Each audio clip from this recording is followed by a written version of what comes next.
Hey, good morning. I'm glad to be here. Glad you all came to visit us here in Savannah River. It is a great site, as Vahid and Tom mentioned. I'm amazed every time I go out into the site. I learn new things about how we have to manage the site.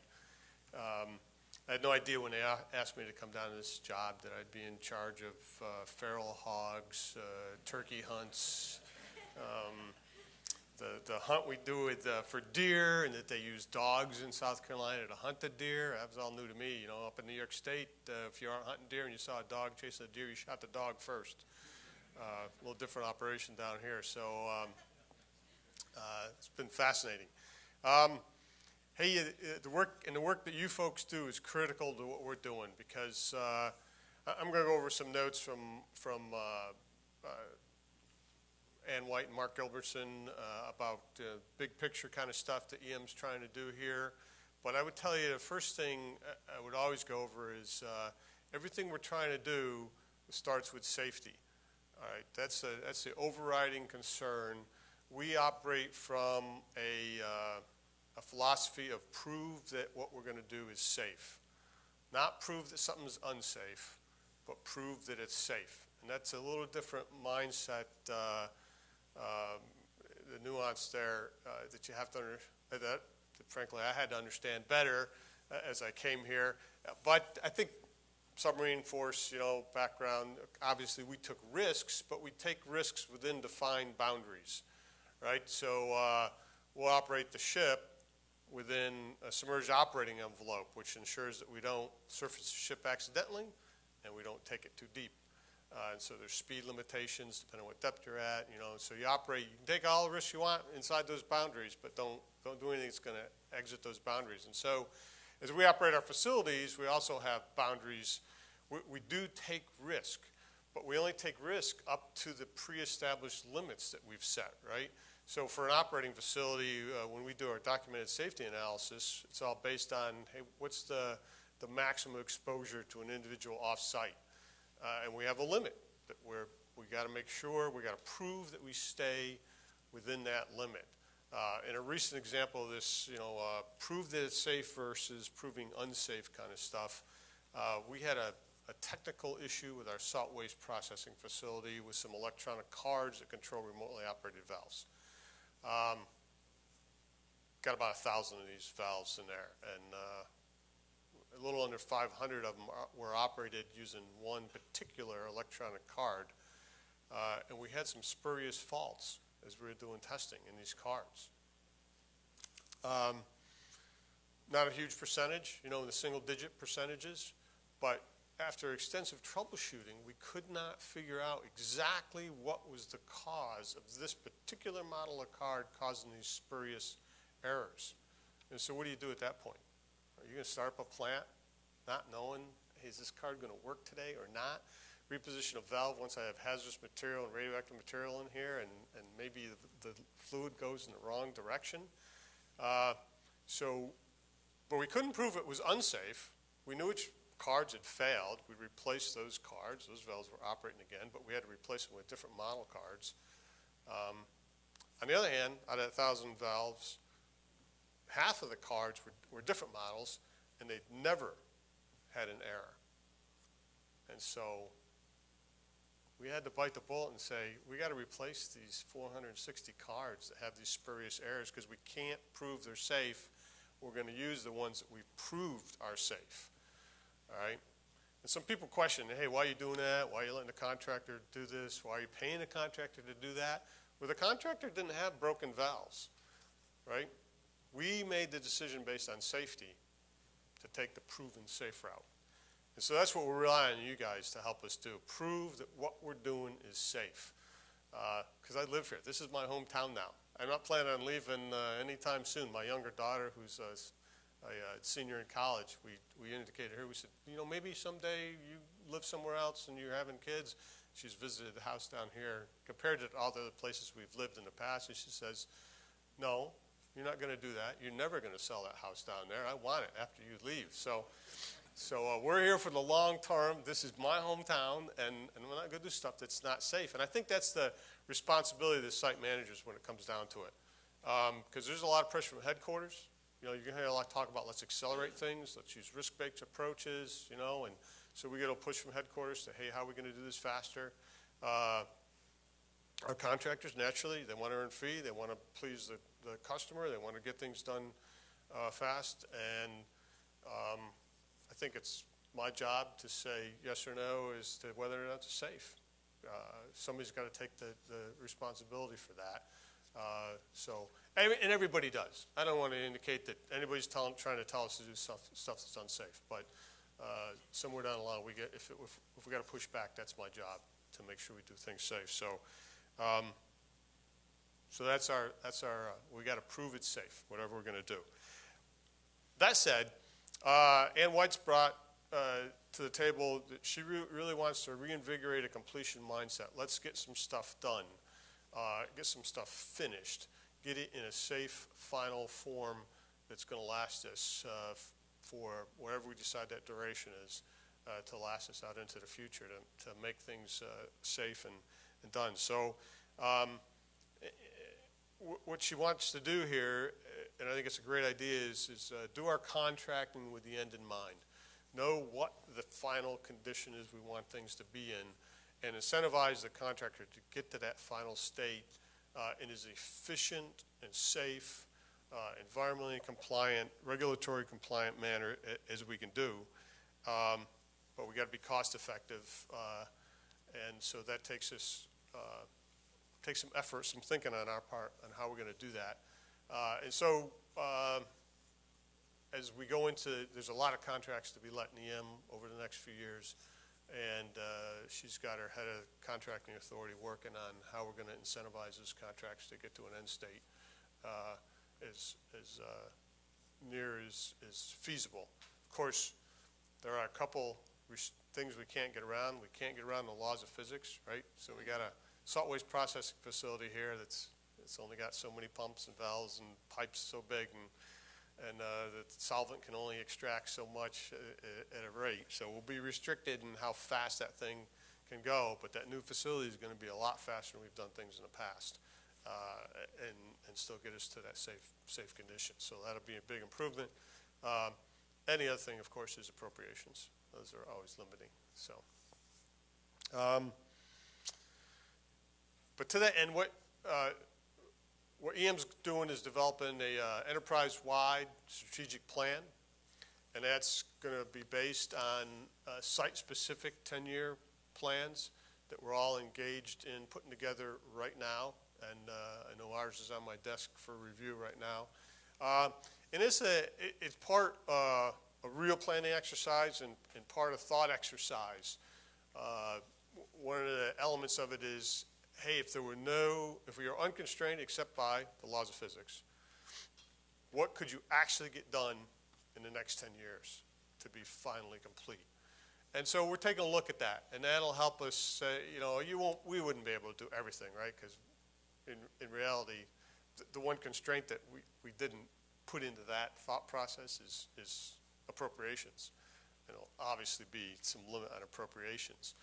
But those site-specific plans, then I think the plan would be for headquarters to look at all those and decide, okay, here's where we ought to focus because we could get this part done if we did that first and get it complete and off the books.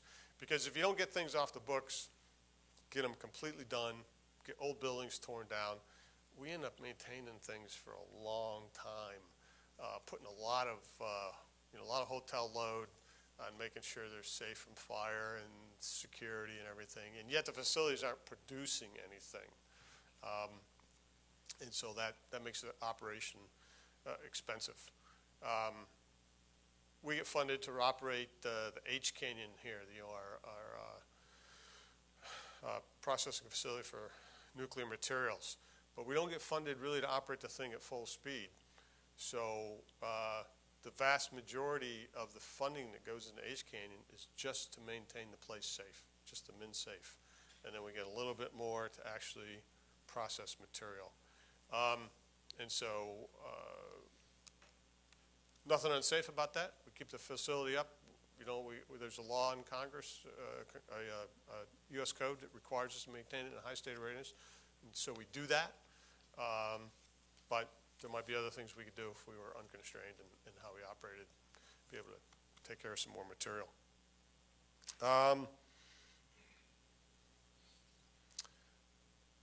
And so the other thing that we're trying to get through that strategic planning is identify what are the actual barriers to completion and determine, how can we overcome those barriers, whether it be regulatory or engineering or what stuff you folks are looking at is what's the real end state got to be, and how do we know the material's going to be safe in the final form that we put it in? How can we overcome those barriers so that we can actually get to a completed state? Another priority is looking at the risk, having a risk-based definition of waste. There was a Federal Register notice put out about re-examining the interpretation of the definition of high-level waste. Came out beginning of the month, and there's a 60-day period to provide written comments.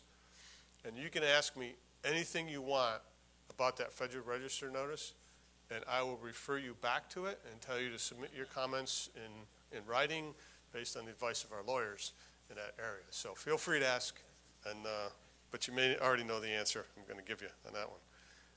But if it works out, the hope would be that would be able to strategically use already existing disposal sites to enable us to move some of the material into a final disposition path earlier than perhaps we can do right now. I already discussed the next one a little bit, lowering operating and maintenance cost of facilities. So we're trying to do some of that here. We're trying to consolidate perhaps F&H lab over to SRNL because these are kind of dispersed facilities. We can bring them all together, and then we can do some, at least deactivate the facilities that are in right now. We're doing a lot of work over in F235 to remove some material at risk from that area, so we can reduce the risk in that facility and get it positioned where we can disposition it in the future. And so as we do those things, we would also like to re-energize our D&D activities. I think my folks told me the other day that we have 415 structures on the site already that have been through the process to declare them excess, but we don't have funding right now to do D&D. We have funding to operate.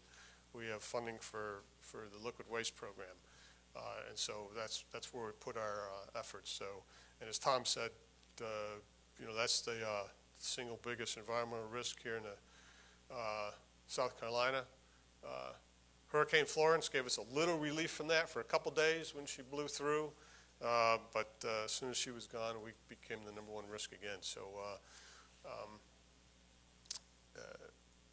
yeah, we got to get after that. And then to get this, EM, kind of that closure mindset, we got to get going on some of these facilities we got to take down, whether they were used for actual materials processing, or we got old coal-fired plants around here, or we stopped operating those things some time ago. Those structures need to come down and be disposed of. We do a lot of work in that area. We recently, became mechanically complete on a huge ash pit, coal ash that had to be remediated. We've done all that. We've consolidated all that material. We got the geosynthetic layer over it. The cap is on. The grass is planted. So good shape there. And I always love to talk about that project because unusual among federal projects, under cost and ahead of schedule. So we're pretty excited about our ability to get that one done. Where we can, we'd like to get better alignment between the regulatory commitments and agreements to ensure attainable outcomes that are tied to risk-based analysis. And again, you guys are key to that, figuring out what that risk-based analysis can be so we can get compliant closure done. Throughout DOD, they're working on changes to targeted orders and regulations to streamline and enable success, so we don't do things that are redundant or don't add value to the process. One of them, for example, The contractor has to inform us when they have USQ determinations as they go, in the course of the year. And then we have this requirement at the end of the year, they got to submit a letter and tell us all the ones that they processed throughout the year. Like, they're telling us we shouldn't be able to keep track as we went along. They give us that stuff, and then we ask them to tell us again. So we're taking a look for wherever those requirements are excessive or redundant, don't quite make sense, so we can streamline. Because sometimes we take knee-jerk reactions to issues and put in place things that last for a long time but add little value. So we're trying to figure out where those are. But back again to anytime you look at those, hey, I'm going to revise an order, change the standard. The first thing you got to ask is why was it put in place in the first place? You have to understand where it came from, because it may be a very good reason that at first glance you don't understand that it's saved. It was a real issue that caused it to develop. So that's the first thing you got to ask. But after you do that, the example I gave, I don't know what could have caused that to have them give that again. So we're trying to create an environment, EM culture, where we achieve progress. We more quickly get to yes, figure out how to do stuff and make it happen. Even within our organization, my guidance to my folks is, hey, if it's compliant, if it's regulatory compliant, if the contractor brings you an idea, it's regulatory compliant, it's going to save us money, let's get on with it. Let's make it happen. And if you think no, you can't do it for some reason, those issues have to be elevated so we all understand if we're going to say no, why it is we're saying no. We do occasionally run across an individual who's really tied to compliance, and if it's not exactly the way they've been doing business for a long time, they're not open to change. And there may be a good alternatives. There's new technology, new ways to do things. We got to be open to those. And so that's why we tell our staff, hey, if you're going to say no, you got to elevate it, right? We got to make sure that there's really not a way to change it. We can't get an exemption. We can't get the order changed, or this new technology can achieve the same end that we could before, or better than we could before. We got to be open to those innovations and get on with it. So we're looking to get to yes. And if you're not going to say yes, come and talk to us so we can figure out the right level, whether we really have to say no. So, and then the last big thing is, I know Ann's big on this. She tells us, manage the contract, not the contractor. And I firmly believe that. Haven't been a contractor. And seen the great expertise that the contractors had that work in these areas all the time. Certainly I rely on them as I rely on my staff, because my previous experience in environmental management before coming to this job, when I was the radiological controls officer on Simon Lake, a tender in Hoylock, Scotland, and my job was to close down the site at that time. So we had to do all the environmental monitoring to figure out if we could safely depart, that we weren't leaving anything behind that the UK was going to be upset with later on. So we successfully did that. It was about a year-long process, a lot of close work with naval reactors. But it doesn't prepare you to come and work in this area I had to learn a lot about chemistry again. And I rely on these guys heavily for chemistry, because I only got B's when I went to the Naval Academy in chemistry. I was a physics major, but I got B's in chemistry, and it was a lot of work to get those. And unfortunately, my daughter inherited those genes, but she's surviving organic chemistry this semester in college, so she's doing good, better than I think I could. So I rely on these guys a lot for their expertise. So we and you all help us define what the end state's going to be, what is we want to achieve, and then we ask Tom and his folks to tell us how we're going to get there.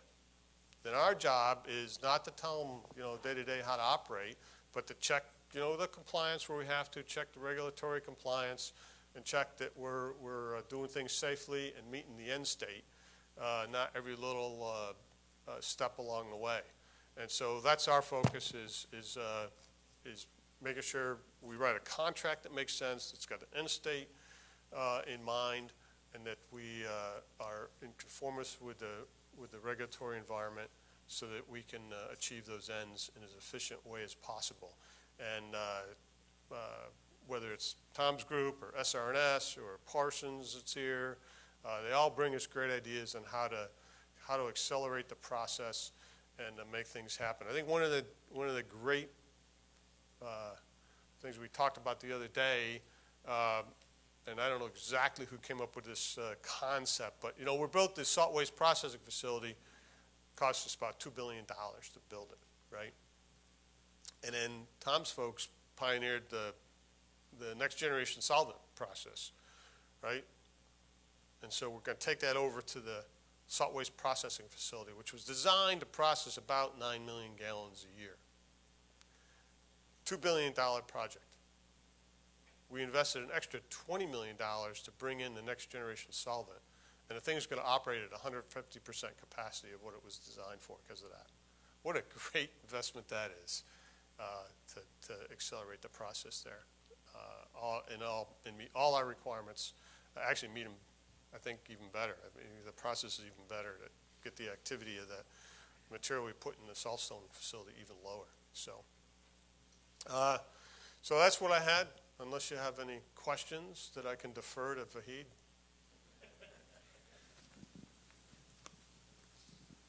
All right, thank you. Thank you.